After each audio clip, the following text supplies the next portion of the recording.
This is Craig Park, home to Northern Premier League Premier Division club Morpeth Town AFC.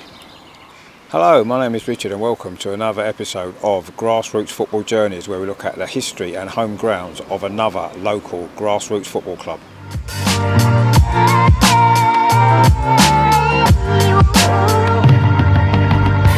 In this episode we feature a club who have had a very long existence and they are now experiencing the most successful period in their entire history. This is the story of Morpeth Town AFC. Morpeth is a market town in Northumberland which dates back to Neolithic times and sits on the River Wansbeck.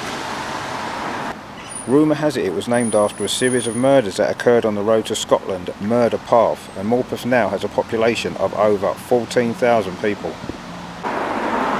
Football was first played in Morpeth as early as the late 1800s, but it wasn't until 1894 that Morpeth Town AFC were formed after an amalgamation of Morpeth United and Morpeth FC. The club first played here in what was then known as Stob Hill Cricket Club. As well as football and cricket, the venue was also used for hockey until closing in 1994 and has since been replaced with this housing estate.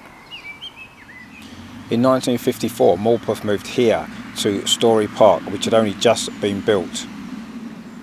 While here, the club enjoyed a lot of success, winning the Northern Alliance in 1984 and a cup double in 1987. The ground was closed in 2020 and is set to be demolished next year. In 1994, the club moved here to Craig Park, which was originally built for athletics in 1972. The move coincided with their promotion to the Northern League, and this 100-seat stand was built to meet with ground regulations. The ground is named after father and son W and R Craig, who served as secretary for the club between 1920 and 1985. The club won promotion to Division 1 of the Northern League in 1995 and they finished in their highest ever position of 6th in 2006. However, not long after this the club hit financial problems, and after being relegated to Division 2 of the Northern League in 2009, the club were forced out of Craig Park and here to share with neighbours Bedlington Terriers. However, the club bounced back and they returned here to Craig Park in 2012 and they were promoted back to Division 1 of the Northern League in 2013, and this began a meteoric rise. In 2016, Morpeth Town won the FA Vase, beating Hereford 4-1 at Wembley, and 2 years later the club was promoted to the Northern Premier League Division 1 East. In 2019 they were promoted to the Premier Division after winning the Division East, and at the end of the 2022-2023 season they finished in 16th place to secure another season at this level. So this has been the story of Morpeth Town AFC, an historic club back on the rise. Hello, my name is Richard. Hope you've enjoyed this episode of Grassroots Football Journeys, where we've looked at the history and former home grounds of another local grassroots club.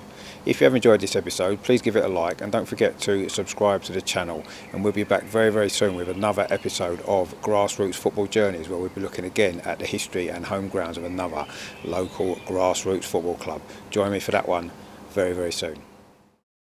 Now you may be wondering why this episode hasn't featured any drone footage as the previous episodes have. Well, I'm afraid we've got some very bad news to bring you.